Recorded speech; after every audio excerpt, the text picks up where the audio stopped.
why most of this product was developed was because of the fact that I myself, for many years, have grown up in the industry as a laborer.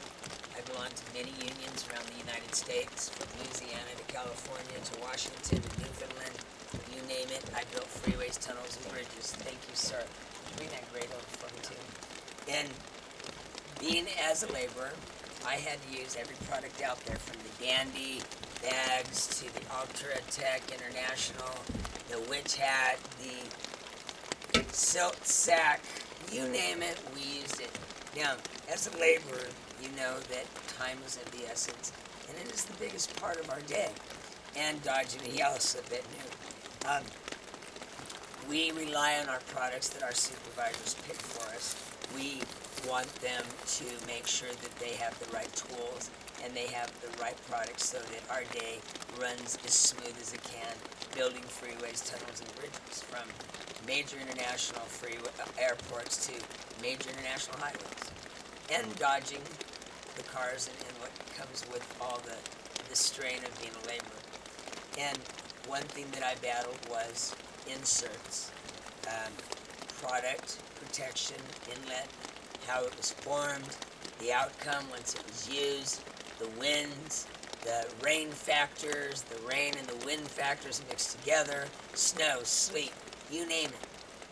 But each and every time those events came around as I was working in construction, there was something else that happened too. The BMPs, the product that we bought, installed, and used, they changed as well. And a lot of them didn't change for the good. And that right there taught me, it showed me that not only that I needed to become a developer and a scientist, but I also needed to concentrate on our future and our product that we're going to need in the future. Because as we grow and get older, our technology gets faster and faster. And pretty soon we will just be mere images on a screen. It'll look like we're labor, but we're not really there. Yeah, maybe not, but it's a good start. We have to pretend that if there is a grown-up disease, 5-year-olds were left to carry on, that they would be able to be comfortable with our products, how they're installed, how they're used. And the main thing is, are they able to walk up to it and maintain it? Can they walk up to it and see what's happening, what's going on? Can they relate to their managers? Can their managers relate to the owners? Can the owners relate to the banks? Can the banks say, yeah, you're a good investment, we'll keep you around with a sea life saver you can, and I'm not kidding you. I sound a little biased, yes I am. I had some pie and ice cream on my break, so it might be a sugar high, I don't know. Anyway, what I want to express to you with our selection of BMPs, not only our responsibility in selecting them per project, but how you use them, how you embrace them, and what happens at the end of every day when the community is affected by that project, okay? Meaning what's coming out at the end of that project into our waters, all right? So, what Keith is going to do is he's going to lay down just a general grate that I stole from my driveway down the street, and that catch basin gutter, it was designed to do this, okay? When storm drain systems were invented, they were invented for two reasons. One, so we wouldn't drown, and two, so our roads wouldn't erode and wash away. They would have a controlled structure so that when this rain met our community, it would funnel, drain, and it would go to the places where we needed this recycled rainwater to go, which is our creeks and our rivers and our lakes that eventually end up in our sea, our way of life, okay? But the thing is people forgot to remember at times that nature itself takes its own course, and that we can make the most perfect products in the world, but we always have to be looking forward to the future. Here at CD Stormwater, this is what we do on a day-to-day basis. Now, I don't recommend that you not do this. I don't recommend that you practice this type of BMP. But I recommend that you pay attention to this video and understand the logic between what's good for your project, what's good for your facility, but mainly what's good for the health and safety of your people. Because without those labor, the people, you're going to have mirror images. And those mirror images are not going to make the community grow anymore. So it's very important what kind of product you pick, whether it be pre, post, or final. Pay attention. All right. Keith is taking a grate. It's a simple grate. He's going to lay it on the ground. He's going to wrap a donut around the outside of it. And the reason he's doing that is because he is going to try to prevent the one thing that the smartest engineer, I wish I was one, invented back then, which was called the storm drain conveyance system. Wonderful, wonderful, wonderful product, wonderful unit. I love it. And what this does is it takes the water that comes out of the rain, out of the sky, and it prevents us from drowning. It prevents us from our towns and our cities and our streets and our communities washing away. It prevents a place to drain our rainwater to, so that we have lakes and streams and that beautiful creek that's behind us. What's that creek's name? I think it's Seabrook. Seabrook Creek or something like that, but it's awfully beautiful. Can you hear it? Beautiful.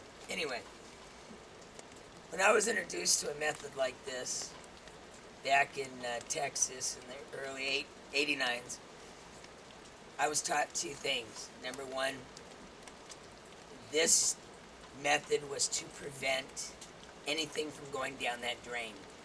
Anything that was not suitable for drainage, not suitable for our fish, not suitable for whatever theory or mission that this particular product was meant to do. Okay?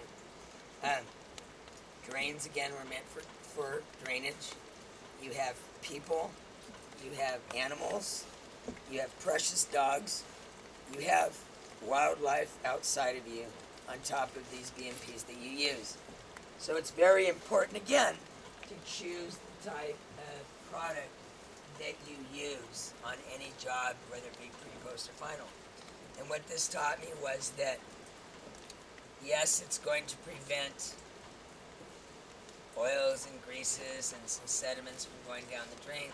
But what it also did is it blinded off this catch basin. It allowed it not to do its job. It took away the very essence of why this piece of unit, why this machine, why this unit, this product, this structure, why it was made in the first place. And it was made to drain. It wasn't made to have things block it, because once you block it, you've created a void between this drainage, and now you have the ponded water. It allows pedestrians to not be able to walk across the street because they're walking in a huge pile of God knows what. The dogs want to drink it. And our first line of defense, to me, is our dogs. They are very important to me. They're the first to drink that water. It allows people that jog to slip and fall on them. And it blinds the catch basin altogether, leaving a pond of contaminated mess behind. Once this thing is removed, accidentally, now you've got a pure, high volume pressure of water gushing its way down that drain. It allows immediate runoff, blockage to our wildlife, our fish. It buries and pushes their eggs and their spawning far, far away.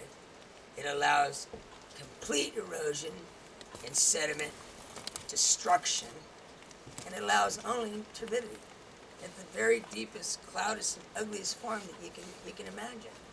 It leaves a huge mess of erosion behind, and a big mess of sloppy leftover insert, and bags and donuts and weird things. A bad way of picking a product. When you pick a product, you're going to think about a pedestrian. You're going to think about an animal. You're going to think about a fish. You're going to think about water. You're going to think about, if I had to drink that water in a glass, would I and could I? And how could I? All those things come to play along with selecting your product, along with complete liabilities and accidents. When you use an insert with a huge amount of fabric left over, the wind blows, it blows the fabric like a domino form right over the grate. Blinds it completely off. No way to get that water down there. Okay. Joggers come along, they swoop their feet underneath these products, smash their head against a parked car, and there you go. Dogs do the same. Selecting a product BMP, CB Stormwater LLC, first line of defense. Okay? Alright, now what we're going to do is go to step number 3.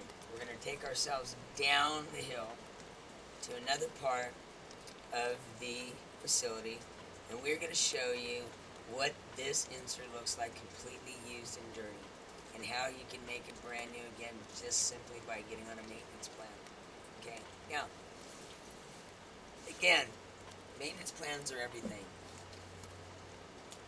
If a representative comes to you and they want to sell their product to you, there's 3 things that they should be able to answer.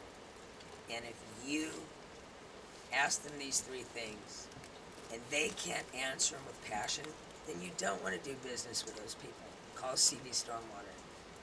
We're the ones with a passion. Number 1, you're going to ask them this: why do I want to do business with you? How are you going to change my business, and are you going to meet and exceed my regulations required by my statutes and where my location is, and are you going to get me well again? And if they can't answer that, then they are just salesmen selling a product. And you examine those products. And there's also one more thing that I'm going to make absolutely clear in this video. We're going to talk about, at the end of our cleaning, terminology between products, who they're made from, do they have a patent number on them, are they a true product, and are you going to stand liability for products that are not made by companies that they should be made by? Do they fit the technology that you need in a low impact development? Now, this is just low impact development. This isn't the big machinery. On our 3rd video, we will introduce to you above ground big units, things like that, pump stations, oil water separators, conveyance systems, vaults that we call pump stations, okay? That is a whole different animal than the low impact development, which is your spill kits, your picking a product, a catch basin, insert, that is it fully loaded, is it ready to go, does the salesman know why and what you're after and what you want to do? All those factors come into play. Okay, so meet us down there, take a 10-minute break, and we'll see you soon.